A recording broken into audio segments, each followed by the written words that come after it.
Buongiorno, benvenuti al TG Sicilia. Le principali notizie.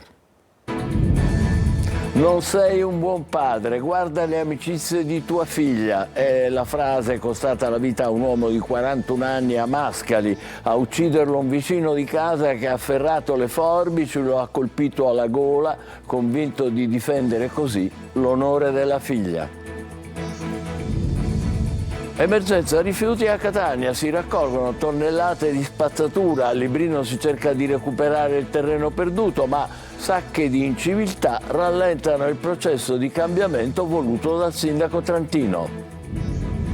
Ancora fuoco sotto la cenere nell'ex discarica di Mazzarà Sant'Andrea, vigili del fuoco impegnati senza sosta. Il sindaco vieta il consumo di ortaggi e latte prodotti nell'area.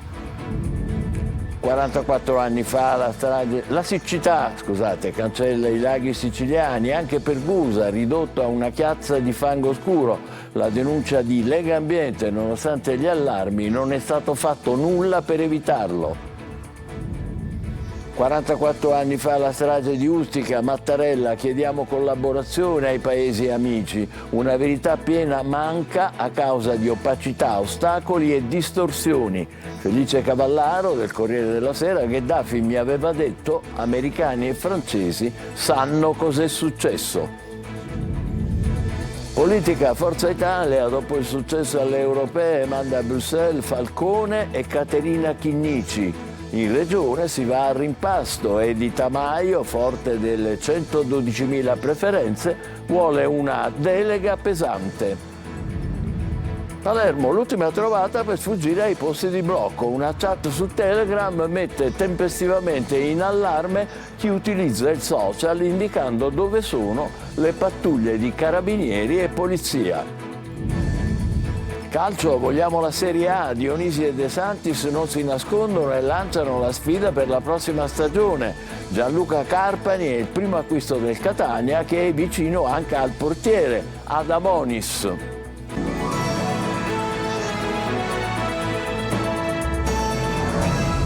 Bentrovati. Mascali, non sei un buon padre, guarda le amicizie di tua figlia. La frase pronunciata da un uomo di 41 anni gli è costata la vita. A ucciderlo un vicino di casa che ha afferrato le forbici e lo ha colpito alla gola, convinto di difendere così l'onore della giovane. Desiree Ferlito. Un'offesa all'onore della figlia che la vittima avrebbe rivolta all'omicida. L'uomo, in preda a un raptus di rabbia, accoltella il rivale con le forbici. È il movente dell'omicidio di Antonino Raciti, il 41enne accoltellato a Mascali in provincia di Catania da un vicino di casa. Non sei un buon padre, secondo la ricostruzione degli inquirenti, la frase di Raciti. Un'insinuazione a cui l'omicida Giampiero Blanco non avrebbe retto, accusato di essere responsabile delle cattive frequentazioni della figlia, una studentessa 22enne. I due, vicini di casa, si conoscevano da tempo, si incontrano il giorno prima del delitto, iniziano i dissapori, per poi rivedersi l'indomani nuovamente in via Roma a Mascali per riprendere lo screzio interrotto il giorno prima. Volano parole grosse sull'onore della figlia, fino al tragico epilogo. Blanco afferra le forbici che aveva portato con sé da casa e in uno scatto di ira colpisce al torace e al collo il 41enne, provocandogli gravissime lesioni e una vasta emorragia che non gli ha lasciato scampo. L'uomo, trasportato già privo di sensi all'ospedale di Giarre, è deceduto poco dopo. Blanco, che aveva precedenti per porto abusivo di armi, è stato condotto in carcere a Catania con l'accusa di omicidio. Gli inquirenti lo hanno trovato in casa con la maglietta ancora zuppa di sangue. Emergenza rifiuti a Catania, è in corso la raccolta di tonnellate di spazzatura. A Librino si cerca di recuperare il terreno perduto, ma sacche di inciviltà rallentano il processo di cambiamento voluto anche dal sindaco trentino, Tonino De Mana. Caricano tonnellate e tonnellate di spazzatura e per fare prima utilizzano ruspe e bobcat che non si fermano un attimo. L'emergenza rifiuti, in cui sono piombati Catania ed altri 200 comuni della Sicilia orientale, richiedono un lavoro straordinario per cercare di liberare le strade dall'incubo immondizia. Autocompattatori che fanno la spola con la discarica di Lentini. Qui siamo sul viale Grimaldi a Librino ed in mezz'ora il mezzo che vedete è stato riempito. Da queste parti, così come nella vicina San Giorgio, gli appelli del sindaco Trantino non sono stati recepiti, segno evidente che in molti ancora si ostinano a non effettuare la raccolta differenziata. Molto più semplice sbarazzarsi del sacchetto dall'auto in transito, come avviene anche sotto gli occhi degli operatori di Ecocar. E mentre le ruspe sono in azione, alcuni residenti tirano un sospiro di sollievo, ma sono già consapevoli che non sarà un intervento definitivo. Adesso la stanno raccogliendo, tra un'ora, 2 ore sarà di nuovo, non dico allo stesso punto, ma quasi. In percentuale, quanto è colpa dei catanesi? 90? Ogni giorno, ogni sera, ogni pomeriggio buttano la spazzatura, non solo la spazzatura, salotti, divani, tutto, di tutto, frigoriferi, di tutto. È capitato mai di dire qualcosa o quantomeno cercare di dire qualcosa a questa gente? Ma come faccio? Sono persone che proprio non ci può ragionare. Non possiamo stare, dobbiamo stare sempre chiusi, con questo caldo non possiamo stare. Poco più giù, a ridosso di Viale del Maggiolino, un'altra ferita attende di essere sanata. A provocarla altri cittadini catanesi che, senza il minimo rispetto delle regole, deturpano l'ambiente, senza ritegno e senza sosta. A Mazzarà Sant'Andrea per il terzo giorno vigili del fuoco al lavoro per spegnere l'incendio nell'ex discarica. Il sindaco ha disposto un'ordinanza per vietare il consumo di ortaggi e latte prodotti in loco. Francesco Triolo. L'incendio alla ex discarica di Mazzarà Sant'Andrea è sotto controllo, anche se per il terzo giorno consecutivo continuano ad esserci focolai alimentati soprattutto dai rifiuti. Si chiama incendio covante in gergo tecnico. Oggi i mezzi del Movimento Terra hanno proceduto alle operazioni di smassamento. I vigili del fuoco, anche con il supporto di 2 Canadair, hanno portato l'incendio sotto controllo, anche se i focolai sono presenti in più punti e devono essere raggiunti con i mezzi a terra per spegnerli. Nel frattempo proseguono anche le operazioni di svuotamento delle vasche di accumulo del percolato. Ieri sera a Messina in prefettura è stato fatto il punto della situazione nel corso di una riunione alla presenza dell'assessore regionale all'ambiente e territorio Elena Pagana, di Vigili del Fuoco, Corpo Forestale, sindaci della zona, presenti anche i vertici dell'ARPA che hanno installato l'apparecchiatura per verificare la ricaduta delle diossine sul territorio. Il sindaco di Mazzarà Sant'Andrea Carmelo Pietrafitta intanto ha firmato questa mattina una ordinanza che impone il divieto di utilizzo di ortaggi e latte prodotti nella zona in attesa del risultato delle analisi che l'ARPA sta effettuando. Un incendio è divampato la notte scorsa in uno stabile a Palermo. Le fiamme sono partite da un appartamento al 4º piano, pare per un cortocircuito. Una grossa nube di fumo nero ha invaso la scala. Numerosi residenti sono scesi in strada, ma non ci sono stati feriti grazie al tempestivo intervento dei vigili del fuoco. La siccità cancella i laghi siciliani, anche i più grandi e conosciuti, come il lago di Pergusa. Al suo posto è rimasta una chiazza di fango scuro che vedete tra poco. Nonostante gli allarmi, non è stato fatto nulla per evitarlo. È la denuncia di Legambiente. Manlio Viola. Il lago di Pergusa non c'è più. Dopo mesi di allarmi, il rischio di evaporazione delle acque a causa dei cambiamenti climatici e della grave siccità che sta colpendo l'isola si è verificato. Nel giro delle ultime 2 settimane il lago si è letteralmente ritirato, lasciando visibile soltanto una chiazza scura di fango. A denunciare quello che sta accadendo è stata Legambiente, che racconta di numerose avvisaglie nelle ultime settimane, di esalazioni maleodoranti che lasciavano prevedere quel che stava accadendo e di disinteresse da parte degli organi regionali e locali che avrebbero dovuto far qualcosa, intervenire. Nei prossimi giorni i giovani del PD metteranno in scena una protesta in difesa del lago che rischia di sparire, ma il problema della crisi idrica in Sicilia è molto più ampio di così. Nella Sicilia centro-occidentale gli animali muoiono per disidratazione. Non basta il fieno e il foraggio che viene fatto arrivare dai gruppi di acquisto e non basteranno neanche gli aiuti che la Regione ha deliberato appena ieri sera con l'approvazione della manovra correttiva di bilancio all'ARS.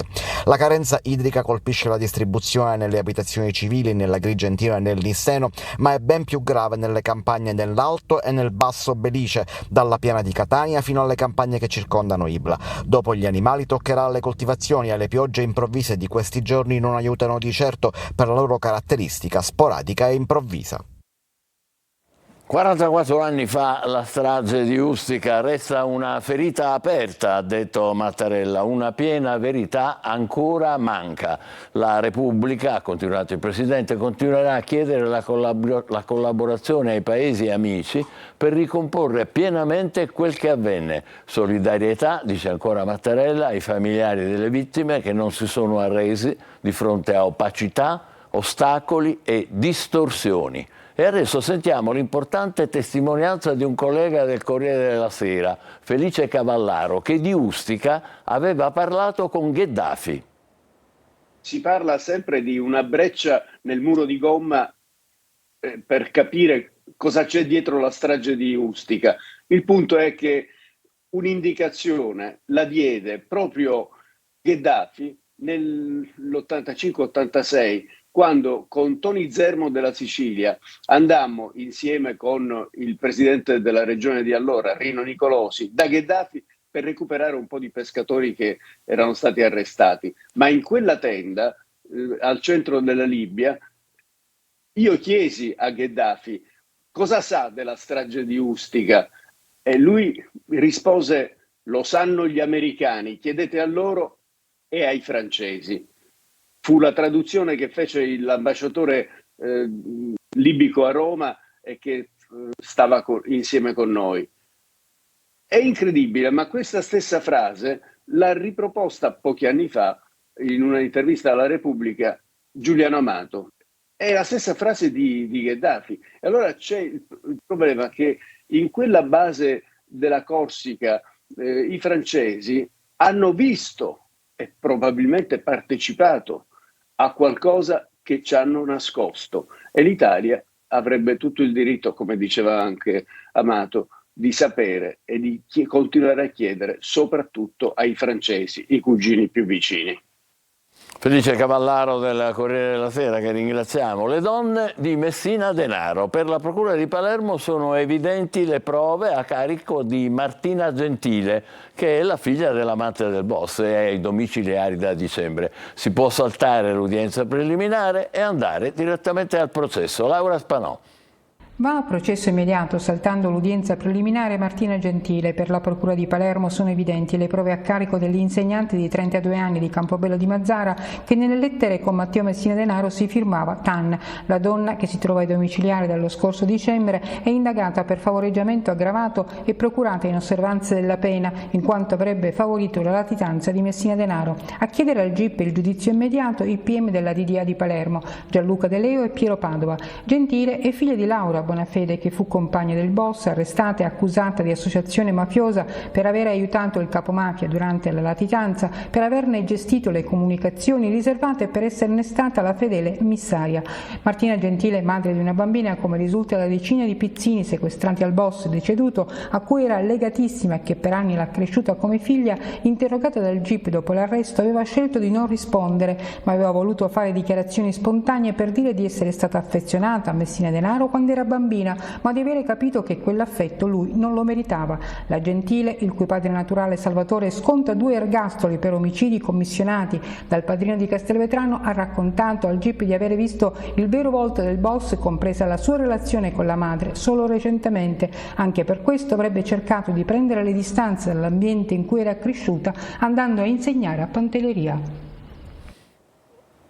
La politica, dopo la cavalcata trionfale a Roma del presidente Schifani e dell'assessore Tamaio, che hanno ufficializzato le scelte del partito che manda a Bruxelles Marco Falcone e Caterina Chinnici, ora tocca alle trattative per il rimpasto nella giunta di governo. Gli equilibri da trovare sono tanti. Manlio Viola. Fatte le scelte per l'Europa, adesso tocca alla giunta di governo alla regione. Il passaggio trionfale di Schifani e Tamaio ieri a Roma è solo una tappa della crescita di Forza Italia, ma bisogna fare i conti con gli alleati. 2 posti a disposizione degli azzurri, bisognerà sostituire Marco Falcone e probabilmente l'assessore alla sanità Giovanna Volo, che dovrebbe lasciare.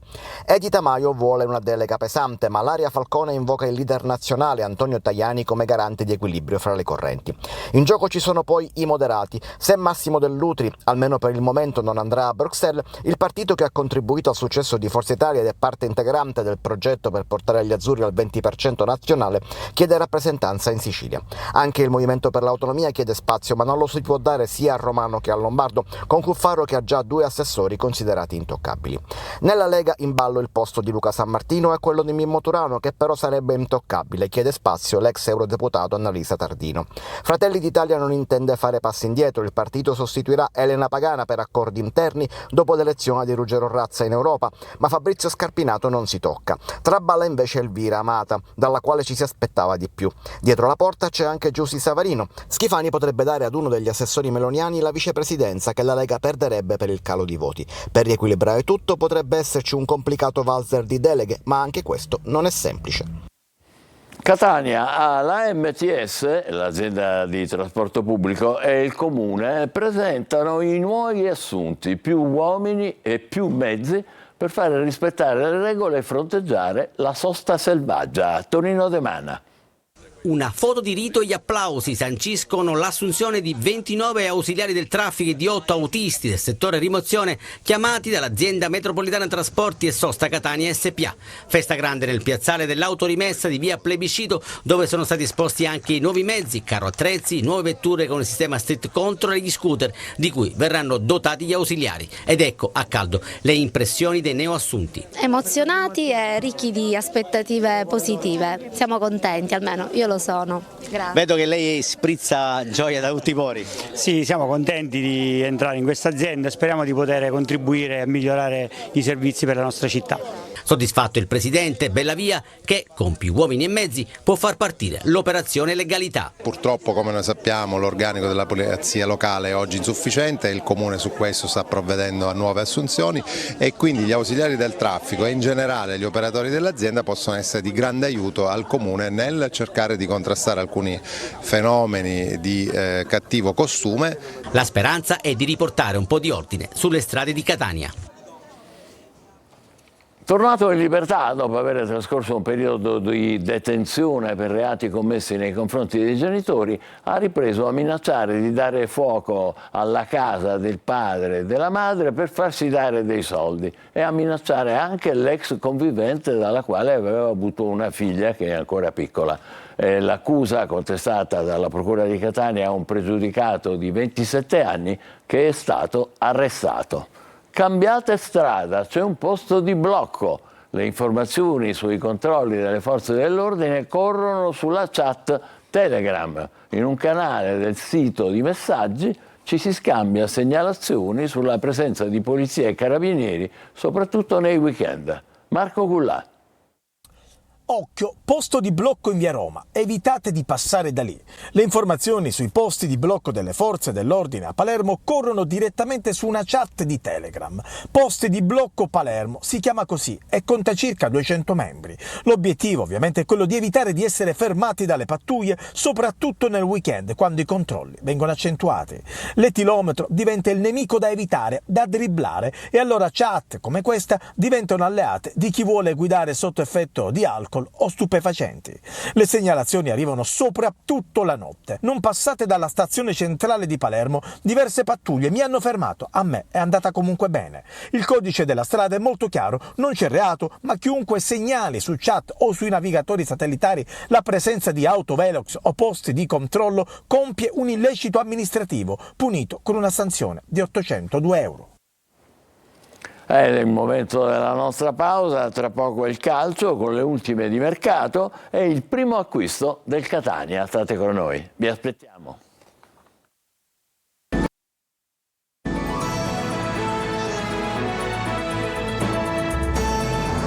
Eccoci insieme con il calcio. Da ieri il Palermo ha le chiavi della nuova stagione con la presentazione alla stampa del neo allenatore Alessio Dionisi e del DS Morgan De Santis. Si sono accesi i motori sul prossimo campionato. Marco Gullà.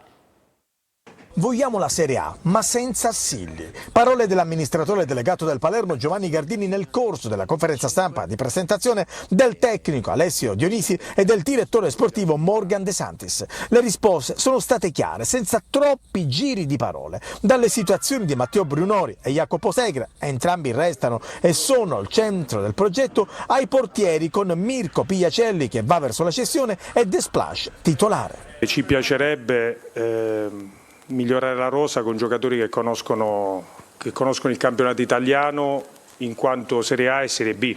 Probabilmente arriveranno giocatori della Serie A, arriveranno anche giocatori della Serie B, non so se arriveranno giocatori che la Serie B l'hanno fatta recentemente o l'hanno fatta anche in passato. Per quello che avevo richiesto pazienza, avevo parlato prima di pazienza perché stiamo provando a portare profili anche internazionali che si contendono in realtà che non sono più importanti del Palermo ma che possono garantire la categoria superiore. Una rosa da impreziosire con arrivi importanti come Van de Purte dal Catanzaro, Mazzitelli e poi Nicolau, calciatori che potrebbero aumentare la qualità della squadra. Trattative avviate e che potrebbero già essere definite nei prossimi giorni.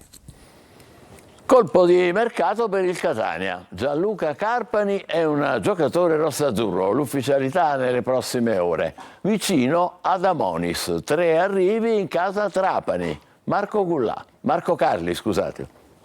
Gianluca Carpani, il Catania si assicura un giocatore che ha fatto vedere le sue qualità e che è adatto al gioco di Toscano. Nato ad Ascoli nel 93, 10 gol e un assist nell'ultima stagione nella Recanatese, mediano ma anche trequartista, 10 reti in campionato per lui anche nella stagione precedente. Insomma, il giocatore nel pieno della carriera è pronto a dare manforte al Catania per i prossimi 2 anni dopo le esperienze con Ascoli, anche in B, Fano e poi Rieti e San Benedettese. L'altro colpo prossimo all'ufficializzazione per il DS Faggiano è quello di Adamonis, portiere della Lazio che ha giocato a Perugia nell'ultima stagione. Radiomercato dà praticamente per fatta la trattativa con D'Andrea per l'attacco che ha definito con i rossoazzurri sulla base di un triennale. Il Catania che lavora anche sulle partenze. Sono tanti i giocatori che dovrebbero lasciare il club in prestito in via definitiva. La Serie C in attesa della composizione dei gironi che avverrà venerdì e soprattutto del gruppo in cui saranno inserite le 3 under 23, Juve, Atalanta e la novità, il Milan. La suddivisione avverrà tramite sorteggio, le 3 squadre nei prossimi 3 anni ruoteranno nei vari gironi. In casa Messina non si muove foglia se prima non si conosce il futuro societario. A ora è previsto l'incontro fra Sciotto e Modica per ratificare l'accordo trovato e spiegato in conferenza stampa il 13 giugno scorso dall'allenatore. Un biennale per lui. Ai primi di luglio invece Sciotto potrebbe anche definire l'ingresso in società di un gruppo imprenditoriale straniero che potrebbe acquisire la maggioranza delle azioni. In casa Trapani invece si muove tanto, le ambizioni sono parecchie. I Granata hanno chiuso per Fall, attaccante della Giana Erminio, 16 gol nell'ultima stagione, così come per Udo dal Gubbio e per Seculin che difenderà la porta granata. Noi ci fermiamo qui, l'appuntamento lo sapete per le 20, grazie per essere stati con noi, buon pomeriggio.